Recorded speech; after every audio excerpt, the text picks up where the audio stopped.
Xe này thấy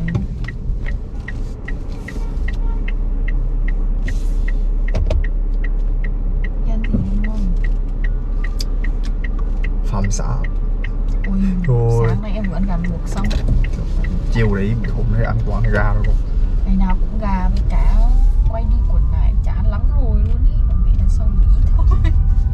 Thì ăn thất bại mẹ, nếu mà có mẹ nấu cho ăn ngày nào ăn đã. Thì có ai nấu cho em đâu. Sao mẹ bảo ngày nào ăn, ngày nào ăn nấu cho mẹ đâu, không mẹ bảo ngày nào ăn, bây giờ mẹ bảo là có nấu cho em đâu. Để con bịp bịp lương lèo đâu, không bịp được.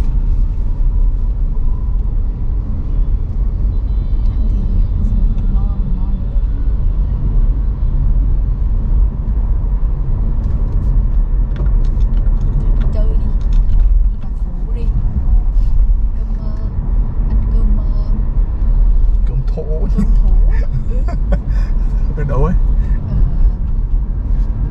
Khai Sài. Nhưng mà chưa ăn cơm thổ rồi đúng không?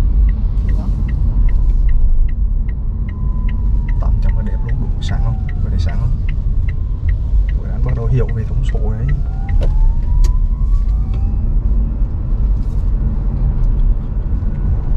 Gà chán. Có sao lâu rồi không đi ăn gà. Ăn mà sắp kêu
trên đường 208 đấy à? Ừ.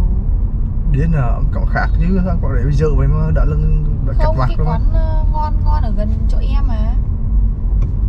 Phải ăn trước đúng không? Không, chỗ Hùng với anh ấy ăn đấy. Sao gọi là đường 208 đấy là trong phủ bên chỗ Hồng Vương. Hoặc là bể bao gần chỗ Tân An đi. Không nhớ cái Tân An rồi. Chứ Tự thì okay. đi qua đây để em xem có phải có cái quán Như trên này hồi xưa có một cái quán này, hồi xưa ăn bằng sơn sướng em ăn ở đây một lần. để đi chợ để em xem. Nằm bên phải đây là này. cơm thố này.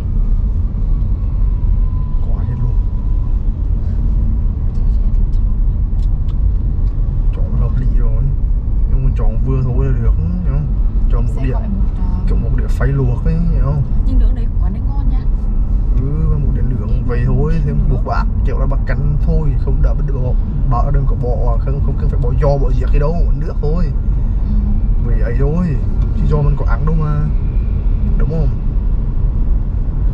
Bún thế thôi là vừa ngon.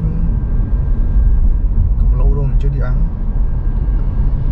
Trong là Hồng ở đâu phải hay ăn, hay kiểu bảo ăn sờ đen sờ điện mà phải ăn chứ bao giờ. Em thấy kiểu bọn đầu kia thì thôi, chỗ này nó ăn mà. Hồi xưa hơi Hồng và ăn thường xuyên lắm, giờ dạo này kiểu kiêng rồi mà sờ đen như đồ như ngài đó.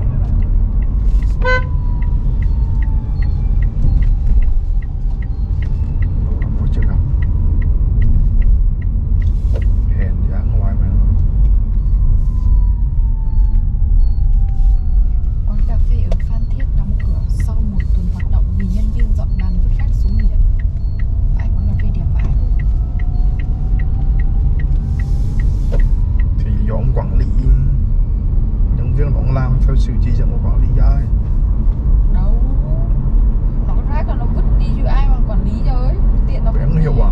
Cái người quản lý là khi mà người ta ấy thì người ta phải bảo là hiểu không? rồi người ta phải bảo là rác là của sẽ tóc gom lại ở đây ở đâu vậy, chứ ai làm như vậy Âu vậy. Thì mấy đứa nó Hồi xưa bé biết mà làm như vậy là từ giặc chết mình đấy, không phải là đùa đâu. Đã làm ở biết mà lại làm trong cái bãi biển này không được đẹp. Bé biết hồi xưa cầu thất của ăn rồi cũng bán rồi cả hàng chục năm rồi chứ đùa, mười mấy năm nữa bán ở biển. Thì bé biết rác là comment này nè. rác là bé biết để đưa đi đâu không? Nếu mà rác mà ở trên quán hay là gom lại mang tập lại giống như kiểu mình bán ở ngoài thùng rác vậy. Con rác mà ở dưới cái bãi ấy, không? Dưới kia là có những cái choi đúng không? Rác kia bé biết là gom lại xong rồi là đào một cái hố, ông đào một cái hố ở trên dài trên rừng ấy, trên mấy cái bụi cây rồi đâu vậy, ông ấy đi dập lại. Ai rác vứt kiểu đấy nó con bảo nhân viên nhưng đồ. Comment mà nè, quán bị đối thủ gài người vô phám mà. Thằng nhân viên đó làm có 2 ngày, ngày cuối nó làm chính là cái video quay lại cảnh vứt rác xuống biển. Có người trả tiền cho nó vô phá.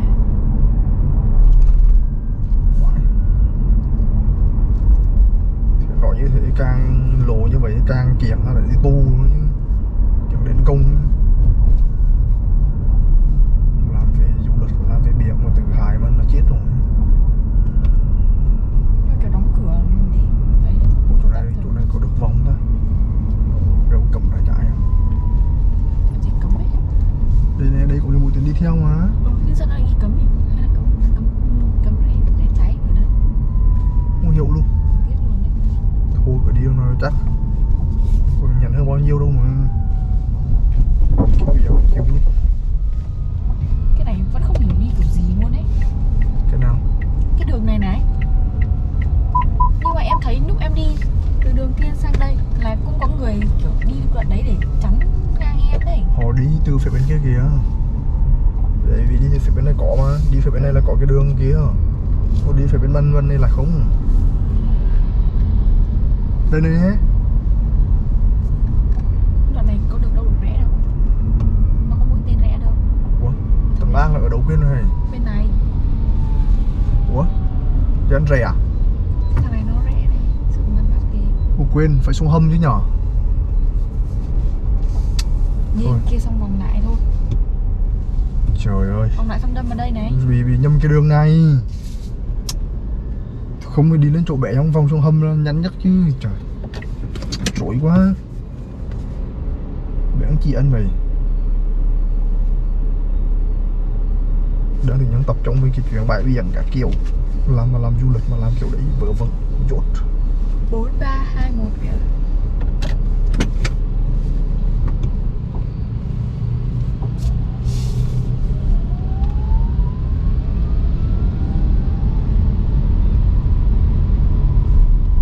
Đã xuống biển không dạng là cái bãi biển là cái để mà cái view để mà thu hút khách của mình mà mang làm bưng nó đi. Rác kiểu để sạch để tắm ở bãi biển này, tắm một cả kiểu mà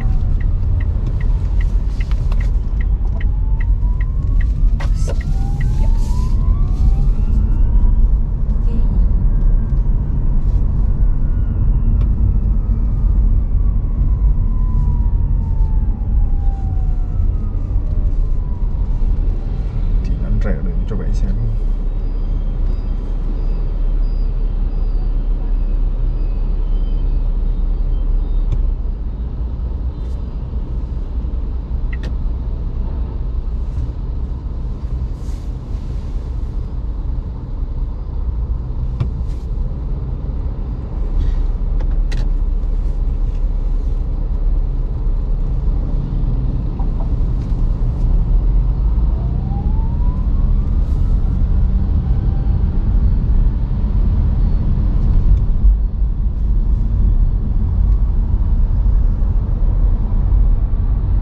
Đây thể trọng ô tô rẻ chưa?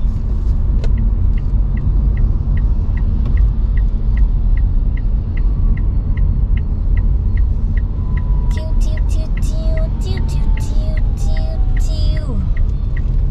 Có 280 bao giờ không? Nhưng mà phải rẻ đây là về cái đường Hồng Vương này đúng không? Vậy. Tại cái đường này ăn chưa đi, không phải là nhà ăn thấy họ rẻ ở đấy ăn cũng thấy rồi, ăn cũng biết ăn kiểu chưa đi. Các bạn tôi đi xuống cái Hồng thôi cho nó chắc.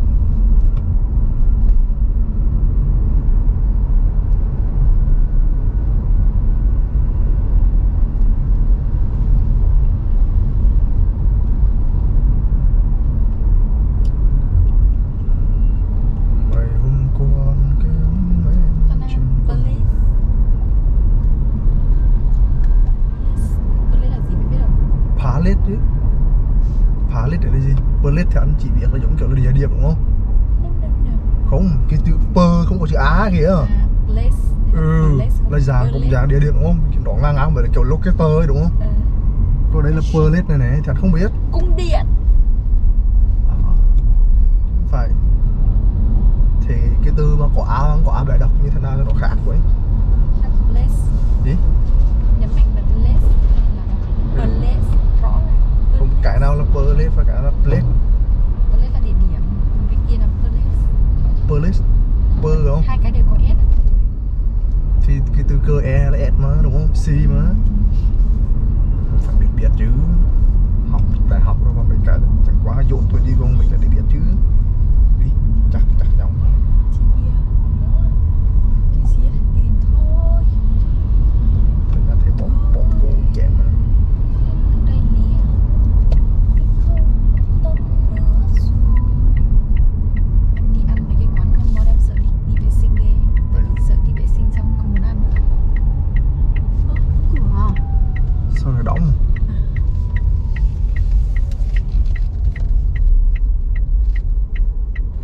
Có được không?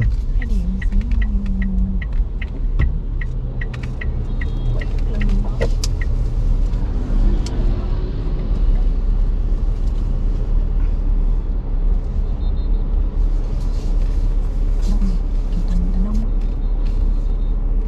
Cậu đàn bà kì thôi chứ mình ăn quan tâm gì. Không, em thi thoảng ra đây ngồi là chỉ có 3 chị em ngồi.